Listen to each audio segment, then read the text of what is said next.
There's a myth that repeats itself across every culture, every religion, every ancient story whispered around fires in the dark. It is the myth of the one who was different from the beginning, the one who did not quite belong, the one who saw the world through eyes that seemed older than their years. You have heard this story before. You have seen it in films and scriptures, in the tales your grandparents told. But what you may not have realized is that this story is not about gods or kings or prophets alone. It is about a pattern that exists within the human psyche itself, a pattern that some people carry more intensely than others, not because they are better, but because they are called to a particular kind of inner work. And if you are here, listening to these words, feeling a strange recognition rise in your chest, then perhaps you have always known that this pattern lives inside you too. From the very beginning, you were different, not in a way that makes someone popular or celebrated, but in the way that makes someone quiet. You were the child who sat at the edge of the playground, not out of shyness, but out of a strange sense of observation. You watched, you listened, you felt things that others seemed not to feel. You noticed the sadness in your mother's eyes even when she smiled. You sensed the tension in a room before anyone spoke. You understood somehow that the world was layered, that beneath the surface of things there was always something deeper, something hidden, something true. And this awareness, the sensitivity, made you feel alone. Not lonely in a way that comes from being rejected, but alone in a way that comes from seeing something others cannot see. You learned early that to speak of what you felt was to be met with confusion or dismissal. So you stopped speaking. You turned inward. You began to live in a world that existed mostly inside your own mind. This was not a choice. It was a response. It was the beginning of a journey that you did not ask for but could not avoid. And if you're still here with me now, still listening, then perhaps this journey is one you've been walking your entire life without a map, without a guide, without even a name for what it is. If this resonates with you, if you feel the quiet truth of it settling into your bones, then stay with me. Stay with this channel. There is more here for you than you might realize. The language of the chosen one is dangerous if taken literally. It has been used to manipulate, to create cults, to separate people into hierarchies of worth. But symbolically, psychologically, it is one of the most profound maps of the inner life that humanity has ever created. Carl Jung spoke of individuation, the process by which a person becomes who they truly are, not by conforming to the collective, but by integrating the unconscious parts of themselves into conscious awareness. Joseph Campbell spoke of the hero's journey, the mythological structure which an ordinary person is called to adventure, faces trials, dies symbolically, and returns transformed. These are not stories about being special. They are stories about being human, in the fullest sense. They are stories about answering a call that most people ignore, not because they are incapable, but because the call is frightening. It demands everything. It demands that you leave behind the comfort of who you thought you were and step into the unknown territory of who you might become. You felt this call early. You felt it in your difference, in your sensitivity, in the way you could not simply accept the world as it was presented to you. You questioned, you doubted, you searched, and this searching set you apart. It made you an outsider, not because you were rejected, but because you rejected the easy answers. You could not believe what you were told to believe simply because everyone else believed it. You needed to know for yourself. You needed to feel the truth in your own body, to test it against your own experience. And this need, this hunger for something real, is what marks the beginning of the chosen one's journey. Not chosen by a God in the sky, but chosen by your own soul, called forth by a part of you that refuses to live a half-lived life. But let's be honest, this path is not glorious. It is not filled with miracles and visions and the applause of crowds. In the beginning, it is filled mostly with confusion and pain. You did not understand why you felt so different. You did not understand why the things that seemed to satisfy others left you feeling empty. You tried to fit in. You tried to be normal. You learned to wear masks to play roles, to hide the depth of what you felt, because the depth was too much for most people to hold. And in hiding yourself, you began to lose yourself.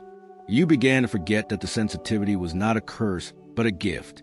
You began to believe that something was wrong with you, that you were broken, that you were too much or not enough. And this belief, This internalized shame became the first great trial. Every hero's journey includes a descent, a time in the wilderness, a time in the underworld, a time when everything falls apart. For you, this may have looked like depression, like isolation, like a period of your life when you could not find meaning in anything. You may have felt abandoned by the universe, betrayed by the very thing that made you different. You may have wondered why you were given this awareness, this sensitivity, if all it brought you was suffering.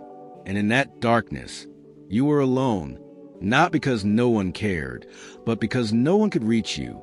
The descent is a solitary journey. It is the part of the story where the hero must face themselves, where all the external distractions fall away, and you are left with nothing but the raw truth of your own existence. And in that raw truth, you find something. You find a choice. You can give up, surrender to the numbness, let the world tell you who you are. Or you can go deeper. You can ask the question that changes everything. Not why is this happening to me, but what is this trying to teach me? This is the moment when the chosen one stops being a victim and becomes a seeker. This is the moment when the pain becomes a doorway. You begin to see that your suffering is not random, not meaningless, but part of a larger pattern. You begin to see that the very things that hurt you are the things that are shaping you, carving you out, making space inside you for something greater than comfort. You begin to see that the world is not here to make you happy, but to make you whole. And wholeness, true wholeness, requires that you meet every part of yourself, even the parts you've been taught to reject, especially those parts. Jung called this the shadow, the parts of yourself you deny, repress, project onto others. The anger you were told was unacceptable, the desire you were told was sinful, the ambition you were told was selfish, the fear you were told was weakness. All of it, living inside you, hidden in the dark corners of your psyche, influencing your behavior in ways you do not even realize. And the chosen one's journey, the real journey, is not about transcending the shadow or rising above it. It is about descending into it, facing it, integrating it. It is about becoming whole by acknowledging that you are not only light, you are also dark. You are not only good, you also carry the capacity for harm. And until you can hold both, until you can own both, you will always be at war with yourself. This is where most people turn back. This is where the journey becomes too uncomfortable, too confronting, too real. It is easier to believe you are a victim of the world than to see the ways you have victimized yourself. It is easier to blame others for your suffering than to take responsibility for your own healing. It is easier to stay in the identity of the wounded one, the misunderstood one, the special one who suffers because they see too much. But that identity, seductive as it is still a cage. It is still a way of avoiding the deeper work. And the deeper work is this: to stop asking why you were chosen and start asking what you're being called to do. Because here's the truth that no one tells you. The chosen one is not chosen for glory. They are chosen for service. They are chosen to carry something, to transform something, to offer something that the world needs. And that something is not a teaching or a message or mission imposed from outside. It is the fullness of who you are, integrated, awake, no longer hiding. The world does not need more gurus. It does not need more saviors. It needs more whole human beings. It needs people who have done the work of facing themselves, who have walked to their own underworld and returned with the knowledge that suffering is not the enemy, that darkness is not the enemy, that the enemy is only the refusal to look, to feel, to become conscious. And so the trials continue, not trials imposed by a cosmic judge, but trials that arise naturally from the process of waking up, relationships that mirror your unhealed wounds, situations that trigger your deepest fears, moments when you are asked to choose between comfort and truth, between fitting in and standing alone, between the person you have been and the person you are becoming. These are not punishments. They are initiations.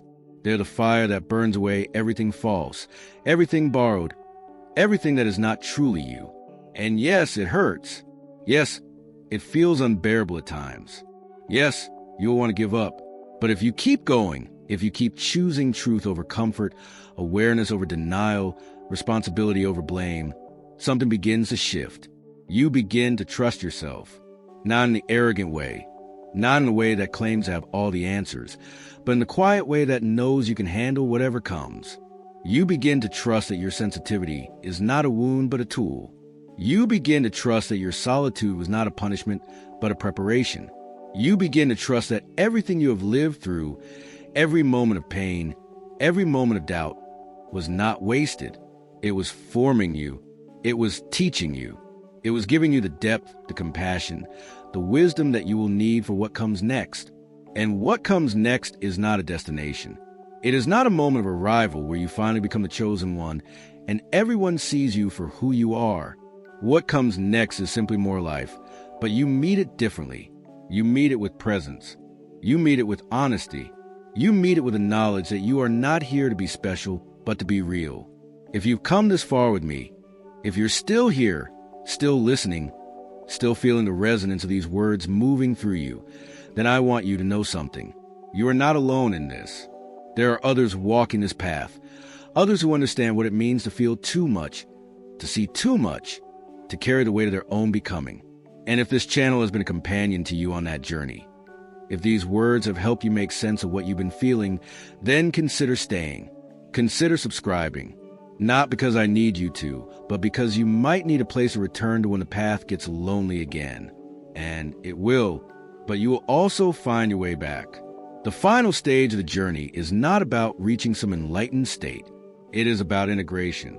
It is about bringing everything you have learned in the depths back into the ordinary world.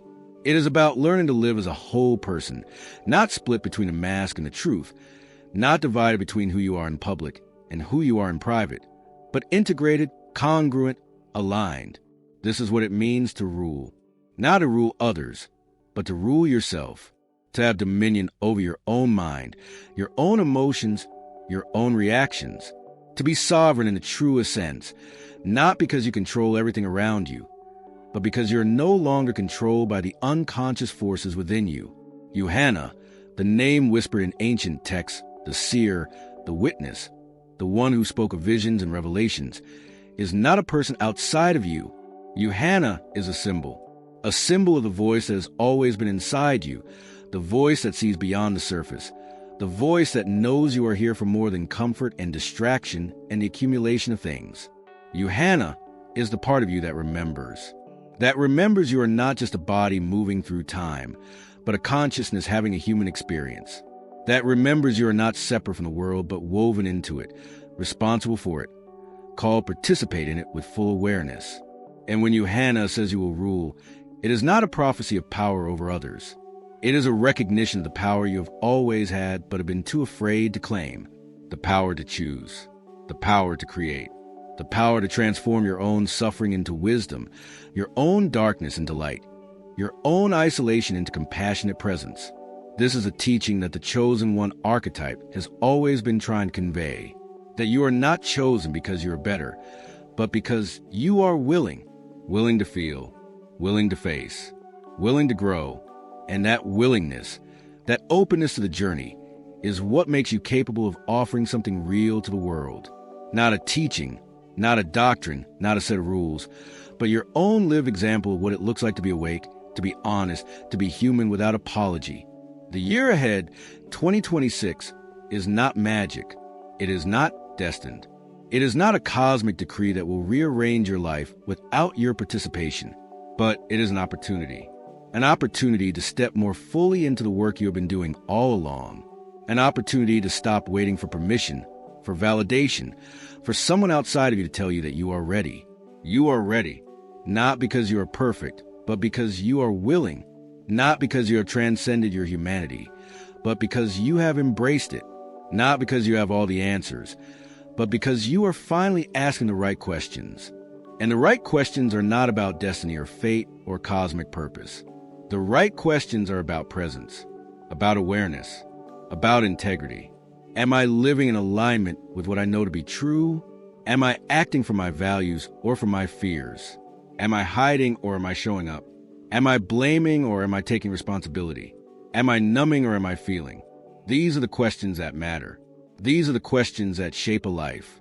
And when you begin to live from these questions, when you begin to let them guide you, you stop needing the myth of being chosen. Because you realize that every human being is chosen. Every human being carries this potential, and the only difference is whether or not they answer the call. You have answered, not perfectly, not always, but enough to be here, listening, searching, willing to look at yourself honestly, enough to keep going even when it hurts, enough to choose growth over comfort, truth over illusion, depth over distraction. And that is what makes you worthy. Not worthy in the sense of being better than others, but worthy in the sense of honoring the gift of consciousness, the gift of awareness, the gift of this one precious life. So, as we close, I want to leave you with this. You are not chosen because you are special. You are chosen because you are awake, or at least you are waking. And waking is not a one-time event. It is a process, a daily practice, a commitment to seeing clearly, feeling deeply, acting consciously. Some days you will succeed. Some days you will fall back asleep. But the path is not about perfection. It is about direction. It is about continuing to turn toward the light of your own awareness, even when the darkness feels overwhelming. It is about trusting that the journey itself is a destination, that the work itself is a reward, that becoming who you truly are is the only purpose you ever needed. You are not here to rule others. You are here to rule yourself. You are not here to be worshipped. You are here to be awake. You are not here to transcend your humanity. You are here to fully inhabit it. And in that full inhabitation, in that radical acceptance of all that you are, both light and shadow, both strength and vulnerability, both clarity and confusion, you become free. Free to live, free to love, free to create, free to serve, free to simply be. And that freedom, that hard-won, earned, integrated freedom, is the true meaning of being chosen. Not chosen by God, but chosen by life itself to participate fully, to show up completely, to offer your unique presence to a world that desperately needs people who are willing to be real. So go forward. Go forward with humility, knowing you do not have all the answers. Go forward with courage, knowing you will face more trials. Go forward with compassion, knowing that everyone is struggling with their own version of this journey. And go forward with trust, knowing that you are exactly where you need to be, learning exactly what you need to learn, becoming exactly who you are meant to become. Not because it was written in the stars, but because you chose it. Every day, in 1,000 small ways, you chose it. And that choice, that daily recommitment to your own growth, to your own truth, to your own wholeness, is the only prophecy that matters. You are the one you have been waiting for, not because you are special, but because you are willing to do the work. And the work is enough. You are enough. You have always been enough. Now, go and live like you believe it.